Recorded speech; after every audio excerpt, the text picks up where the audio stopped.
一個完美嘅牛角酥，其實入邊有好多學問。做錯一步都會面臨失敗。點解我知？因為我已經失敗咗5次啦。今日就會嚟拆解牛角酥 croissant 同埋經常會失敗嘅原因。今日就嚟牛角酥 croissant。喺開始之前，請 follow 我哋嘅頻道啦。喵。不過有一樣嘢我要澄清翻，呢一個叫鹽可頌，同 croissant 係兩個完全不一樣嘅產品，做法完全唔一樣，冇任何蜂巢狀。croissant 切開入邊係麵包嘅質地，代表你 croissant 係失敗。唔好再用鹽可頌嚟話自己係 croissant啦。先嚟材料嘅部分，坊間有千萬個食譜，每一間麵包店都會有自己嘅譜。Bakehouse 嘅食譜唔一定同 GC 或者多面會好一模一樣，呢個正係整麵包嘅樂趣。今次我所選嘅食譜牛油味會比較出，會有高筋麵粉、低筋麵粉。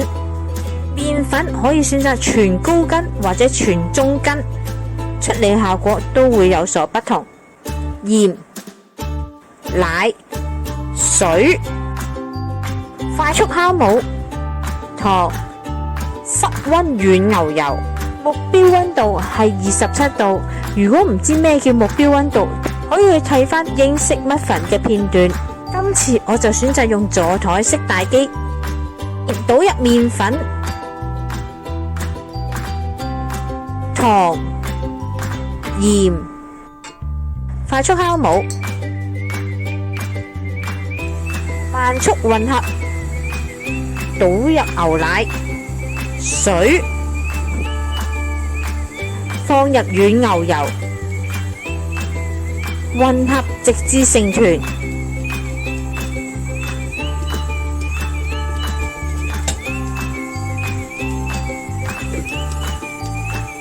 再以中速攪拌，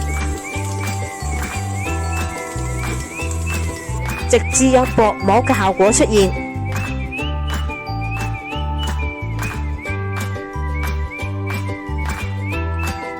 蓋上保鮮紙，可以選擇室溫發酵半小時，再放入雪櫃低溫發酵24小時，出嚟嘅味道會比較豐富。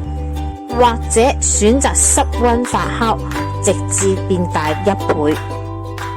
準備酥皮用牛油 extra dry butter， 油比例一定要係84% 或以上。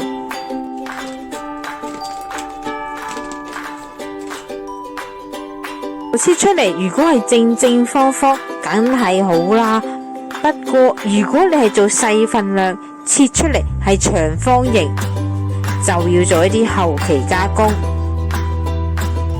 再對半，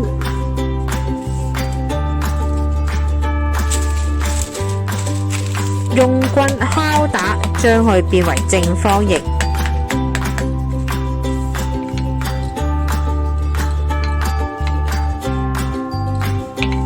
係18×16，放入雪櫃冷藏備用。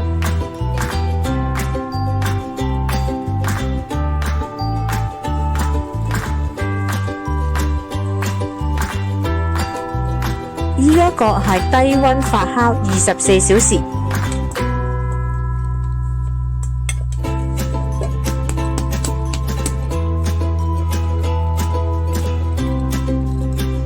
長度大概38 cm 乘16 cm， 放入牛油，將佢包嵌，雪櫃休息半小時。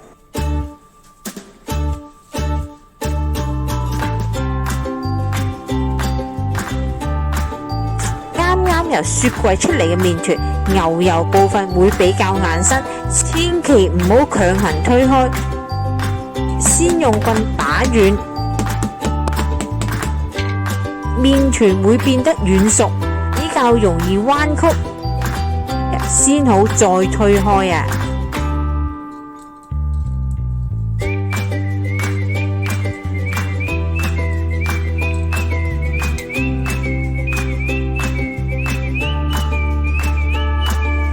第一次嘅雙向摺疊 double fold， 如果唔知道乜嘢係單向摺疊同埋雙向，可以去返我有關酥皮影碟，佢會詳細介紹。天氣太熱，可以放入雪櫃休息半小時，再嚟做第二次嘅單向摺疊。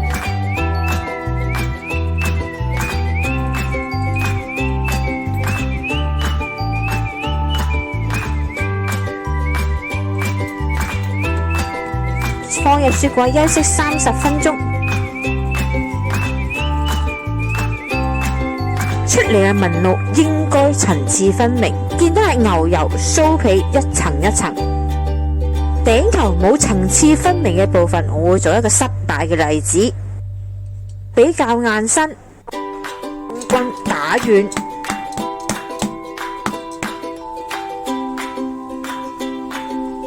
推至厚度為0.3至0.5 cm， 長度為38 cm。再次芒上保鮮紙，放入雪櫃休息1至2個鐘頭。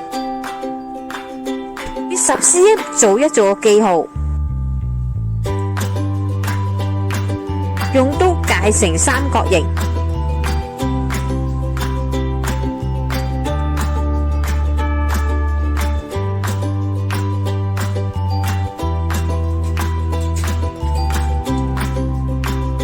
多餘手粉去除，貼緊捲上，千祈唔好鬆泡泡啊，否則出嚟就會有一個好大嘅空隙。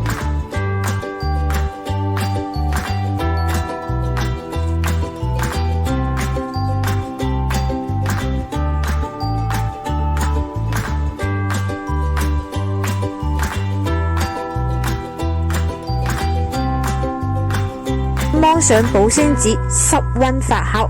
唔同嘅溫度同濕度係會對麵包有直接嘅影響，千祈唔好人哋話1小時就1小時，所有嘢都要用自己肉眼嚟做量度。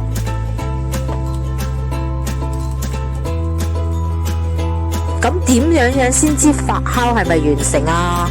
我呢個就係發酵咗4小時。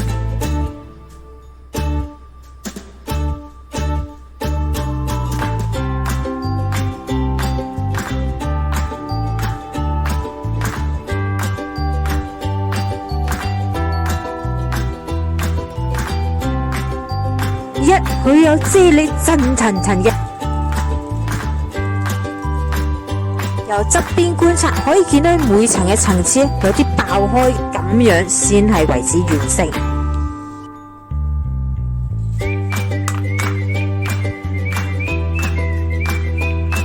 下上蛋液。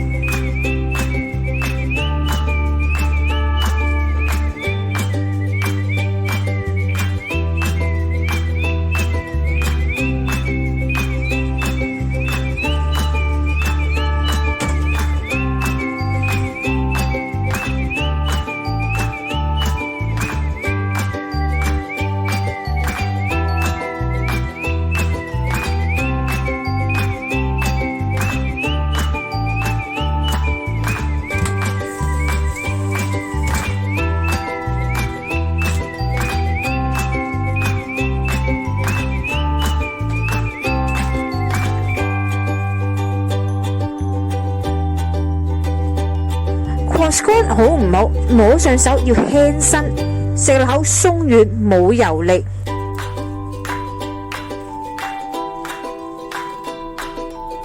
應該係飽滿呈圓形，蜂巢紋先為之合格。幾多次摺疊有直接嘅關係，摺疊越多，蜂巢狀就越細。麵包過於扁平，你捲嗰陣唔夠緊貼，發酵不足，焗緊嗰陣或者出爐之後，個酥立即凹陷，代表你根性打發不足，焗嘅溫度偏低，或者過度發酵，令到佢嘅結構冇辦法支撐。切咗之後出現大型嘅空間，你手粉太多，令到兩層嘅麵包冇辦法黐住，麵團唔係層次分明，牛油同麵團混合咗，用全蛋黃嚟搽，顏色就會比較深。食口我發現個心比較硬，發酵不足。做牛角酥有好多嘅學問，亦都會經過好多次嘅失敗，而我哋需要就係知道失敗嘅原因，下次做得更好。但係有一種原因你點改都改唔到，呢一個叫千層酥皮，入邊冇任何酵母嘅成分，亦都因為冇酵母，喺室溫擺3至4個鐘都唔會發大。